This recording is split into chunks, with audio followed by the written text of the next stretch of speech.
जनसंख्या समाधान फाउंडेशन झारखंड प्रदेश द्वारा जनसंख्या नियंत्रण कानून की मांग को लेकर दिनांक 3 जुलाई 2021 को एक प्रेस कॉन्फ्रेंस का आयोजन किया गया, जिसमें जनसंख्या समाधान फाउंडेशन के राष्ट्रीय अध्यक्ष अनिल चौधरी, राष्ट्रीय संयोजक ममता सहगल एवं राष्ट्रीय महासचिव श्री कृष्ण मुरारी जी उपस्थित रहे।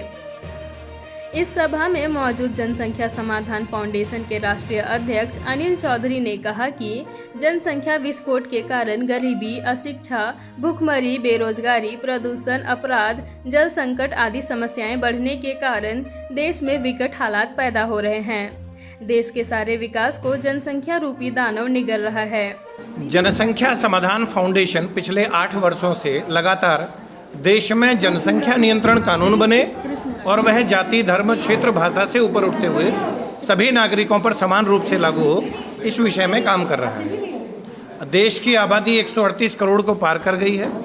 मात्र 2.4% भूभाग विश्व का हमारे पास है, 4% जल हमारे पास है, लेकिन 18% आबादी का भार हम लोग ढो रहे हैं। इसके साथ साथ जनसंख्या का असंतुलन भी एक समस्या है।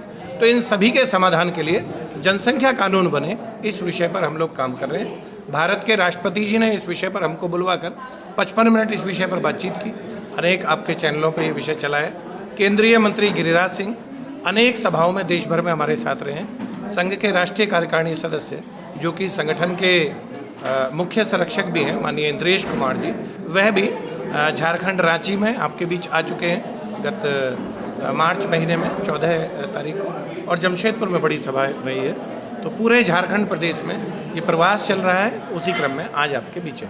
वहीं मौके पर मौजूद राष्ट्रीय संयोजक ममता सहगल ने आगे बताया कि केंद्रीय मंत्री गिरिराज सिंह और राष्ट्रीय स्वयंसेवक संघ के राष्ट्रीय कार्यकारिणी सदस्य श्री इंद्रेश कुमार जी अगले कुछ महीनों में कई राज्यों की राजधानियों एवं देश भर के अनेक शहरों में जनसंख्या समाधान फाउंडेशन द्वारा आयोजित जनसंख्या आंदोलन को गति दे रहे हैं और आगे भी अनेक कार्यक्रमों में उपस्थित रहेंगे। 90s में जनवरी में 9 तारीख को मैं यहाँ आ गई थी, तब मैं 14-15 साल की थी। उसके बाद कभी मेरा जाना नहीं हुआ, क्योंकि वहाँ से हम भगाए गए थे। यहाँ आए, पढ़ाई करी, लिखाई करी, उसके बाद नौकरी करी, नौकरी भी छोड़ी और उसके बाद इस विषय पे लग गई। वहाँ अब क्या हो रहा है उसके बाद कभी जाके नहीं देखा। जो कर रही है वहाँ सरकार कर रही है, जिस माध्यम से पूरी दुनिया को, पूरे विश्व को सरकार जो कर रही है, आपके माध्यम से ही सबको पता है, उतना ही मुझे पता है। क्योंकि आप भी वहाँ से आए हैं तो आपको भी वहाँ की स्थिति पता है। और उसके बाद कभी मुड़ के वहाँ जाना अभी तक तो नहीं हुआ। मतलब वो जम्मू तक भी नहीं गए? 89 नहीं, उसके बाद बिल्कुल जाना नहीं हुआ।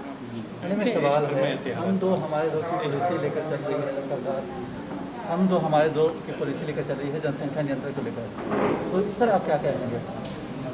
देखिए, जो हालात कश्मीर में हुए वो हालात पूरे देश में ना हो, उसके लिए हम पिछले 8 वर्षों से जनसंख्या समाधान फाउंडेशन यानी JSF इस विषय पे काम कर रही है और लगी हुई है कि हम दो, हमारे दो, तो सभी के दो।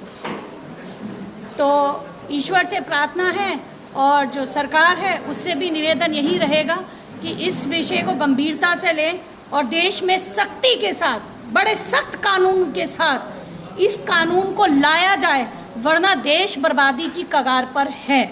इसमें कहीं कोई डाउट नहीं है। मैं कश्मीरी हूँ और मेरे जैसे जो 5 लाख से भी अधिक कश्मीरी यहाँ भगा के आए गए हैं, जिन्हें दौड़ा के भगाया गया है, उनसे जाके पूछिए वहाँ की स्थिति। बस मैं इतना ही। वहीं मौके पर मौजूद स्वामी नित्यानंद जी ने कहा कि प्रकृति अपने आप इसको बैलेंस कर लेती है। कोई भी समस्या हम नियंत्रित नहीं कर पाए तो प्रकृति रिफ्रेश करती है। ये अतिशीघ्र लागू करने की आवश्यकता है। ये और पहले होना था। जनसंख्या एक विस्फोट के रूप में, जैसा भी हमारे आदरणीय राष्ट्रीय अध्यक्ष जी ने बताया, ममता जी ने बताई कि जिस तरीके से ये रूप धारण किया है, देखिए क्या है कि प्रकृति अपने आप इसको बैलेंस कर लेती है। कोई भी समस्या अभी तक हमारे हाथ पर है। यदि हम इसे अपने आप तक अभी तक यदि हम नियंत्रित नहीं कर पाए तो ये प्रकृति लेगी। और प्रकृति के पास से एक रिफ्रेश बटन होता है। आप देखे होंगे जब भी वो महामारी के रूप में आता है, प्राकृतिक आपदा के रूप में वो रिफ्रेश बटन दबाते हैं और एक बार सब बराबर हो जाता है। तो अभी भी ये हमारे हाथ पे है। जिस प्रकार से केंद्र सरकार कार्य कर रही है पिछले वर्षों में जो देखा गया है, केंद्र सरकार से हम लोग ये आग्रह करते हैं या आशा करते हैं कि बहुत जल्दी इस पर एक कठोर कानून बने, क्योंकि मशीन की तरह जो एक वर्ग काम कर रहा है ये बिल्कुल नहीं चलेगा।